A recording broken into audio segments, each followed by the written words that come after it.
जय हिंद विद्यार्थियों, आपका स्वागत है आपके अपने इस YouTube channel online Gurukul free classes में।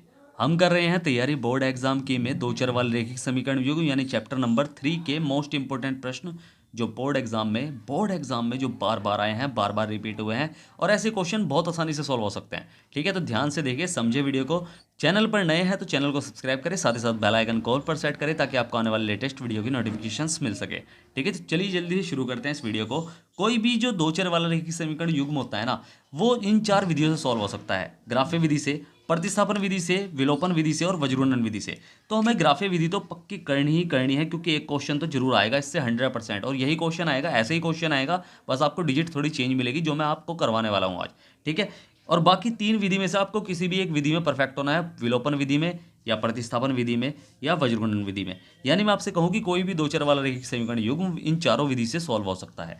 तो आप किसी भी विधि में परफेक्ट हो सकते हैं। ग्राफ्य विधि तो आपको करनी ही करनी है, बस इन तीनों में से किसी भी एक विधि में आपको परफेक्ट होना है। मैं आपको तीनों चारों विधि आराम से समझाऊंगा, बस ध्यान से आपको देखना है और समझना है। तो इंपॉर्टेंट क्वेश्चन जो है, जो पेपर में आया हुआ भी है, वो ये वाला है कि समीकरणों x माइनस वाई प्लस 1 बराबर 0 और x प्लस 2y माइनस 12 बराबर 0 का ग्राफ खींचिए और x अक्ष और इन रेखाओं से बने त्रिभुज के शीर्षों के निर्देशांक भी ज्ञात कीजिए। यानी हमें क्या करना है, ग्राफ खींचना है और जो x की लाइन पर जो त्रिभुज बनेगा उसके हमें निर्देशांक ज्ञात करने हैं। अब इसे कैसे हल करेंगे, सबसे पहले तो हल करने का तरीका आपको बता रहा हूँ। बिल्कुल आप बोर्ड एग्जाम में ऐसे ही करके आओगे और मैं श्योर हूं कि आपका कोई नंबर नहीं कटेगा, बिल्कुल कोई नंबर का नहीं कटेगा। आपको क्या करना है, सबसे पहले तो दोनों समीकरण उतार लेने हैं। दोनों समीकरण कैसे कि x माइनस वाई प्लस 1 बराबर 0 है, पहला समीकरण है ये हमारा।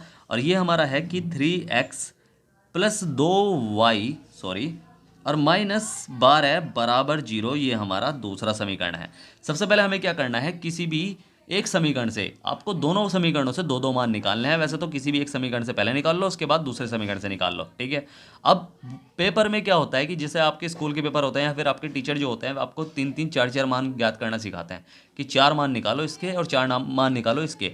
बट वो क्या करते हैं, वो प्रैक्टिस के लिए करते हैं ताकि आपको अच्छे से समझ में आए कि किस तरह मान निकालते हैं। ठीक है, तो बस आपको क्या करना है, आप बोर्ड एग्जाम में सिर्फ दो मान निकालने हैं, क्योंकि 3 घंटे का आपका पेपर है, आपको और क्वेश्चन भी करने होंगे, तो इसलिए आपको सिर्फ दो मान से ही काम चलाना पड़ेगा। तो सबसे पहले हम करेंगे समीकरण नंबर 1 से मान ज्ञात। तो समीकरण 1 से हम लिखेंगे समीकरण 1 से, क्यों, और इसे हम उतार लेंगे क्योंकि ये उतारना जरूरी है कि x माइनस वाई प्लस 1 बराबर 0। पहले एक समीकरण से दो दो मान निकालेंगे, फिर दूसरे समीकरण से निकालेंगे। ठीक है, तो अब इसमें क्या करना है, किसी भी एक चर को यहाँ अकेला छोड़ दो और बाकी को बराबर से उधर ले जाओ। तो हम क्या करेंगे कि x को यहाँ अकेला छोड़ देंगे और बराबर से उधर बाकी को ले जाएंगे। ये माइनस का y है, प्लस का y हो जाएगा। और यहाँ चाहे से लिखो या ना लिखो, प्लस का कोई फर्क नहीं पड़ता। और ये माइनस का 1 है, ये उधर जाके हो जाएगा, ये प्लस का 1 है तो ये इधर जाके माइनस का 1 हो जाएगा। ठीक है, तो इस तरह हम इसे लिख लेंगे। अब इससे क्या होगा, x का मान डायरेक्ट निकल जाएगा। हम y का मान कुछ भी अपनी तरफ से कुछ भी रख सकते हैं, कोई फर्क नहीं पड़ता क्या रखना है, बस कुछ भी ऐसा रखना है जो x का मान कम आए, और y का मान कम ही रखना, x का मान भी कम ही आएगा। ठीक है, कैसे कि हमने क्या करा कि y का मान अगर मैं यहाँ 2 रख दूँ तो x का मान क्या आएगा भाई, 2 अगर मैंने यहाँ रख दिया, 2 में से एक चला जाएगा तो यानी 1 बचेगा, तो यानी x का मान 1 निकल के आएगा। तो हमें क्या पता चला, कम निकल रहा है। ठीक है, तो हम क्या करेंगे कि y बराबर 2 रखने पर, तो जब हम y बराबर 2 रख लेंगे तो क्या हो जाएगा, x बराबर 2 माइनस 1। ठीक है, y की जगह हमने 2 रख दिया, 2 माइनस 1 हो गया, तो x बराबर क्या निकला है, 1 निकला है। तो हमें क्या पता चला कि x बराबर 1 निकला है जब y बराबर हमने रखा था 2।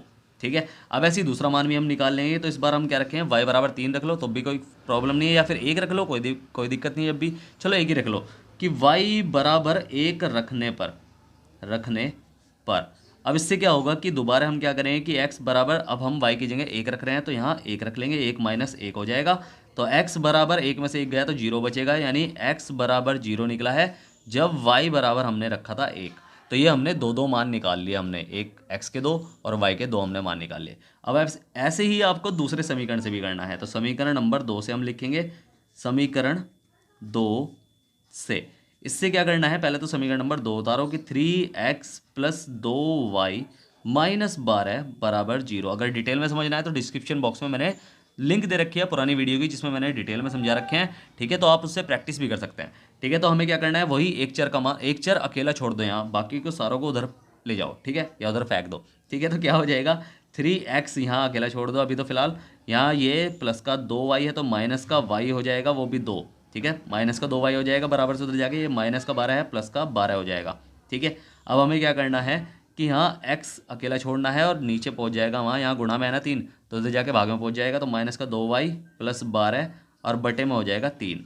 अब y का मान ऐसा क्या रखें कि x का मान कम आए।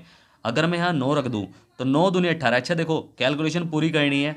अगर y का मान हम कुछ ऐसा रखें कि घटाने के बाद जो आंसर जो ऊपर बचे वो 3 से कट जाए, तो मैं यहाँ से क्या रखूँ, सोच के चलते हैं थोड़ा आगे का, कि अगर मैंने यहाँ रख दिया 9, तो 9 दूनी 18 हो जाएगा, यानी माइनस का 18 हो जाएगा और प्लस का 12 हो जाएगा, यानी घटेंगे। माइनस का 18 प्लस का 12। अब 18 में सब 12 गए तो बचेगा 6, वो भी माइनस का, और उसके बाद 3 से 6 कट जाएगा, यानी हम क्या रख सकते हैं, y का मान हम रख सकते हैं 9। तो हम लिखेंगे y बराबर 9 रखने पर। तो जब हम y बराबर 9 रखेंगे तो क्या निकलेगा, x बराबर माइनस का 2 गुणा 9 और प्लस 12 हो जाएगा, और बटे में आ जाएगा 3। ठीक है, अब इसे और सॉल्व कर लेंगे तो ये हो जाएगा x बराबर 9 दूनी 18, यानी माइनस का 18 और प्लस का 12 और बटे में आ जाएगा 3। अब ध्यान से देखना इसे, हमारे 18 रुपये, माइनस का साइन का मतलब है खोना और प्लस का साइन का मतलब है पाना, तो हमारे 18 रुपये खो गए। ठीक है, खो गए थे, हमें 12 रुपये अचानक पा गए, यानी हमें मिल गए पड़े हुए कहीं। ठीक है, तो हम फायदे में हैं या घाटे में हैं, हम अभी भी घाटे में हैं, क्योंकि हमारे 6 रुपये अभी भी खोए हुए हैं। तो बस सेम ऐसे ही करना है, इसमें क्या आएगा, ये आ जाएगा हमारा माइनस का 6 रुपये घाटे में है अभी भी, और 3 नीचे बटे में है, तो 3 दूनी 6, यानी माइनस का 2 आएगा, यानी x बराबर माइनस का 2 निकला है जब हमने y बराबर क्या रखा, 9 रखा है। ठीक है, इस तरह हमें कर लेना है। अब इसका दूसरा मान भी हम ऐसे ही निकाल लेंगे। कैसे निकालेंगे, ऐसे ही। तो इस बार हम ऐसा क्या मान रखें y का कि x का मान फिर दोबारा और कम आए, ऐसे ही कम आए। ठीक है, जैसे हमने निकाला था, तो हम क्या रखेंगे इस बार, हम रख लेंगे इसे कुछ भी रख सकते हैं, 6 रख लो, तो 6 दूनी 12 हो जाएगा, और 12 में से 12 जाके क्या बचेगा, 0 बचेगा, और भाग करके 0 ही आएगा। तो यानी y बराबर 6 रखने पर, ऐसे फ्यूचर के बारे में थोड़ा सोच के कि आंसर क्या निकल सकता है, वो उसके हिसाब से ही हम मान रखेंगे, रखने पर। तो हम क्या करेंगे कि बस यहाँ x बराबर माइनस का 2 और गुणा y की जगह 6 हो जाएगा, प्लस 12 और बटे में 3। बोर्ड मास का नियम फॉलो करना है, पहले मल्टीप्लाई सॉल्व करनी है, तो हर क्वेश्चन में ऐसे ही करना है। तो 6 दूनी 12 हो जाएगा, यानी माइनस का 12 और प्लस का 12 और बटे में आ जाएगा 3। अब क्या निकल के आएगा, यानी 0 बचेगा, तो यानी क्या बचेगा, 0 ऊपर बचेगा और बटे में 3 हो जाएगा, और आंसर क्या आएगा, 0 ही आएगा। यानी x बराबर क्या निकला है, x बराबर 0 निकला है जब y बराबर हमने रखा है 6। कभी भी 3 बराबर ऐसे बराबर एक साथ नहीं होते, अगली लाइन में जाना था, बट कोई फर्क नहीं पड़ता। अब हमें क्या करना है, हमने दो दो मान तो निकाल लिए, अब हमें इन दो दो मानों को एक चार्ट की तरह बना के रख लेना है। कैसे कि पहले समीकरण नंबर 1 से, समीकरण नंबर 1 हमारा क्या था कि x माइनस वाई प्लस 1 बराबर 0, ये हमारा समीकरण नंबर 1 था।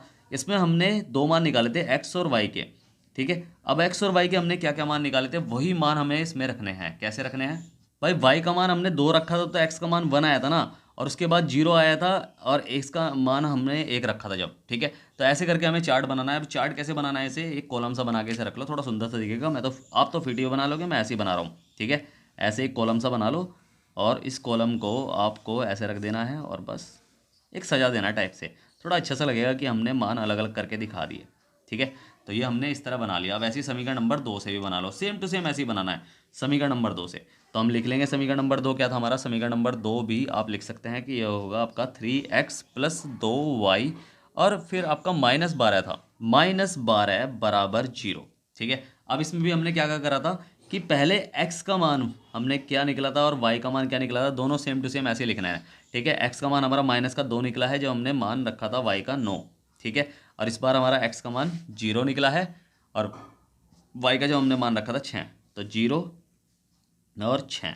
अब इसे ऐसे ही कॉलम में लिख लेंगे हम, तो कॉलम में ऐसे ही बना लो, इसे भी ये बना लिया हमने कॉलम, और इस तरह आपने तैयार कर लिया आपका क्वेश्चन। ठीक है, कोई भी डाउट हो आपके मन में तो पूछ लेना, मैं डिस्क्रिप्शन बॉक्स में टेलीग्राम, इंस्टाग्राम, व्हाट्सअप तीनों की लिंक दे रखी है, कहीं भी जाकर मुझसे कुछ भी पूछ लेना, 100% पूरी हेल्प करूंगा। ठीक है, अब हमें क्या करना है, इन मानों को ही ग्राफ पर रखना है। अब कैसे रखेंगे वो देखते हैं। तो इस तरह बना लेना है हमें अपना ग्राफ। अब ग्राफ पर हमें रखने हैं वे मान जो हमने निकाले हैं। ठीक है, यानी x का 1 और y का 2 और x का 0 और y का 1 यहाँ हमें रखना है। ठीक है, सबसे पहले पहले समीकरण से रखो, फिर उसके बाद दूसरे समीकरण से। सबसे पहले पहले समीकरण से लिखेंगे तो हम क्या करेंगे कि x की लाइन पर 1 और y की लाइन पर 2। ठीक है, अब x की लाइन कौन सी है, x की लाइन ये लेटी हुई लाइन जो है, ये x की लाइन होती है, इसे बोलते हैं क्या, भुज बोलते हैं। क्या बोलते हैं, भुज। और ये जो खड़ी हुई लाइन होती है ना, इसे बोलते हैं कोटि। क्या बोलते हैं, कोटि बोलते हैं। इसे लिख लो कहीं। ठीक है, इसे बोलते हैं क्या, कोटि। कोटि। ठीक है, तो ये आपको याद रखना है। अब हमें क्या करना है, x का 1 और y का 2 रखना है। तो x की लाइन का 1 किसका, अब 1 लिखा है तो यानी प्लस का 1 होगा। ठीक है, तो x की लाइन का 1 और y की लाइन का 2, तो ये रहा x की लाइन का 1 और y की लाइन का 2, ये रहा। अब ये दोनों कहाँ मिल रहे हैं, x की लाइन का 1 ये रहा और y की लाइन का 2 ये रहा। ठीक है, अब ये दोनों कहाँ मिल रहे हैं, दोनों एक दूसरे को मिल रहे हैं यहाँ। ठीक है, अगर इससे यहाँ सीधा देखो और यहाँ से सीधा देखो, दोनों यहाँ मिलेंगे, तो बस इसे यहाँ पॉइंट बना के यहाँ लिख लो कि 1 और 2। ठीक है, और ऐसे ही दूसरा जो इसका पॉइंट है 0 और 1 था। ठीक है, क्या था, 0 और 1 था ना, तो 0 और 1 ये भी हम रख लेंगे। तो 0 ये रहा, x की लाइन का 0, तो 0 तो यहीं से स्टार्ट हो रहा है और 1 यहाँ हो रहा है, तो यही हमारा पॉइंट बनेगा। इसे लिख लो कि 0 और 1। ठीक है, ऐसे करके लिख लो। अब हमें क्या करना है, इन दोनों पॉइंटों को मिला लेना है किसी भी एक रेखा से। ठीक है, मिला के दिखा दो एक रेखा से इन दोनों पॉइंटों को। तो हम क्या करेंगे कि ये रहा इस तरह से, मतलब वो रेखा इन दोनों पॉइंटों को टच करके जाती हुई होनी चाहिए। ठीक है, तो ये हमने टच कर दिया और ये हमने आगे तक बढ़ा दिया, थोड़ा सा आगे तक और बढ़ा लो इसे, ताकि हमें पता भी तो चले ना कहाँ त्रिभुज बनेगा कहाँ नहीं बनेगा। ठीक है, तो ये हमने कर लिया। अब ऐसे ही दूसरे समीकरण, अच्छा इसका समीकरण का नाम भी लिख लो इसी रेखा के ऊपर। क्या था हमारा समीकरण कि x और माइनस वाई और प्लस 1 बराबर 0। ठीक है, ऐसे करके इसका मान लिख लो। चाहे तो आप इस पॉइंट के नाम भी लिख सकते हैं, ए बी कुछ भी कर सकते हैं, कोई फर्क नहीं पड़ता। अब सेम टू सेम ऐसे ही इसमें करना है। दूसरा जो समीकरण थे हमारे उसके मान कि माइनस का 2 और 9, तो माइनस का एक्स की लाइन का माइनस का 2 कहाँ है, ये रहा माइनस का 2, और 9 कहाँ है, 9 है ऊपर। ठीक है, ये रहा 9, तो माइनस का 2 सीधा देखो कहाँ जा रहा है, और ये रहा 9, यहाँ बनेगा पॉइंट हमारा, कहाँ बनेगा, यहाँ बनेगा। तो बस यहाँ हमारा पॉइंट बना लो और इसे लिख लो माइनस का 2 और 9। अब ऐसे ही दूसरा पॉइंट 0 और 6, ये हमारा लास्ट पॉइंट है, तो 0 और 6 लिख लो। तो 0 और 6 किधर है, 0 एक्स की लाइन का 0 और वाई की लाइन का 6, ये रहा। तो ये रहा हमारा 0 और 6, यहीं पॉइंट बनेगा, 0 से बन रहा है ना, तो इसलिए यहीं बनेगा इसी रेखा पर। तो 0 और 6 लिख लेंगे इस पर। अब इन दोनों पॉइंटों को भी हमें मिला लेना है और आगे तक बढ़ा देना है। कैसे, कि बस एक ऐसी रेखा खींचनी है जो दोनों पॉइंटों को टच करते हुए जाए। ठीक है, दोनों पॉइंटों को टच करते हुए जाए और आगे तक जाए। ठीक है, बस ये हमें बना लेना है। अब बस इसके हमें आंसर मिल गए। और क्वेश्चन था कि वाई एक्स पर ऐसी रेखा बनाइए। ठीक है, थोड़ा सा मैंने कॉपी बना रखा है कि एक्स अक्ष और इन रेखाओं से बने त्रिभुजों के शीर्षों के निर्देशांक ज्ञात किए। यानी एक्स अक्ष पर जो त्रिभुज बन रहा है ना, एक्स की लाइन पर कौन सी है, एक्स की लाइन ये है, इस पर त्रिभुज कौन सा बन रहा है, ये बन रहा है, ये त्रिभुज जा रहा है पूरा। ठीक है, इस त्रिभुजों के शीर्षों के निर्देशांक ज्ञात कीजिए। यानी ये पॉइंट और ये पॉइंट, ये त्रिभुज यही तो बन रहा है ना, त्रिभुज के कोने कहाँ हैं, ये कोने हैं, तो ये कोनों के निर्देशांक हमें बताने हैं। अब इस पॉइंटों के निर्देशांक क्या होंगे भाई, ये पॉइंट इसे मान लो ए। अब इस ए पॉइंट का निर्देशांक क्या है भाई, एक्स की लाइन का तो माइनस का 1 है और वाई की लाइन का है 0, क्योंकि ये 0 एक्स की लाइन के ऊपर है तो इसलिए 0 वाई का होगा। तो यानी क्या है, एक तो एक्स की लाइन का माइनस का 1 है और 0 है।